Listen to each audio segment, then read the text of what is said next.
जय माता दी। राधे राधे।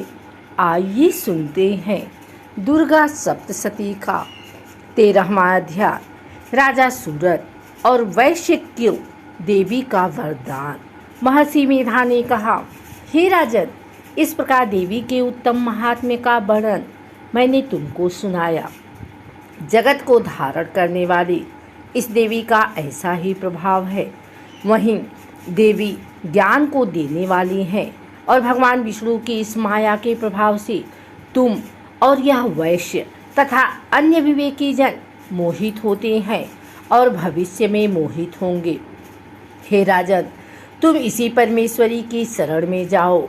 यही भगवती आराधना करने पर मनुष्य को भोग, स्वर्ग तथा मोक्ष प्रदान करती हैं। मार्कंडेय जी ने कहा, महर्षि मेधा की यह बात सुनकर राजा सूरत ने उन उग्र व्रत वाले ऋषि को प्रणाम किया और राज्य के छिन जाने के कारण उसके मन में अत्यंत ग्लानि हुई और वह राजा तथा वैश्य तपस्या के लिए वन को चले गए और नदी के तट पर आसन लगाकर भगवती के दर्शनों के लिए तपस्या करने लगे।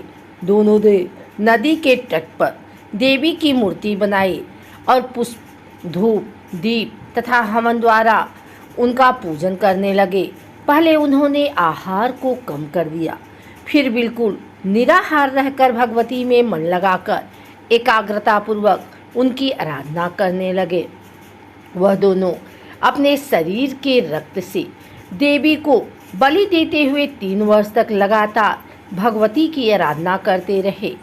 3 वर्ष के पश्चात जगत का पालन करने वाली चंडिका ने उनको प्रत्यक्ष दर्शन देकर कहा। देवी बोली, हे राजन तथा अपने कुल को प्रसन्न करने वाले वैश्य, तुम जिस वर की इच्छा रखते हो वह मुझसे मांगो, वह वर मैं तुमको दूंगी, क्योंकि मैं तुम पर अत्यंत प्रसन्न हूँ। मार्कंडेय जी कहते हैं, यह सुन राजा ने अगले जन्म में नष्ट न होने वाला अखंड राज्य और इस जन्म में बलपूर्वक अपने शत्रुओं को नष्ट करने के पश्चात अपना पुनः राज्य प्राप्त करने के लिए भगवती से वरदान मांगा। और वैश्य ने भी, जिसका चित्त संसार की ओर से विरक्त हो चुका था, भगवती से अपनी ममता तथा अहंकार रूप आसक्ति को नष्ट कर देने वाले ज्ञान को देने के लिए कहा। देवी ने कहा, हे राजन, तुम शीघ्र ही अपने शत्रुओं को मारकर पुनः अपना राज्य प्राप्त कर लोगे। तुम्हारा राज्य स्थिर रहने वाला होगा। फिर मृत्यु के पश्चात आप सूर्यदेव के अंश से जन्म लेकर सावर्णिक मुनि के नाम से इस पृथ्वी पर ख्याति को प्राप्त होंगे। हे वैश्य कुल में श्रेष्ठ, आपने जो मुझसे वर मांगा है वह आपको देती हूँ। आपको मोक्ष को देने वाले ज्ञान की प्राप्ति होगी।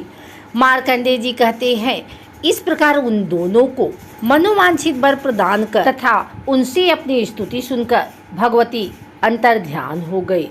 और इस प्रकार क्षत्रियों में श्रेष्ठ वह राजा सूरत भगवान सूर्यदेव से जन्म लेकर इस पृथ्वी पर सावर्णिक मनु के नाम से विख्यात हुए।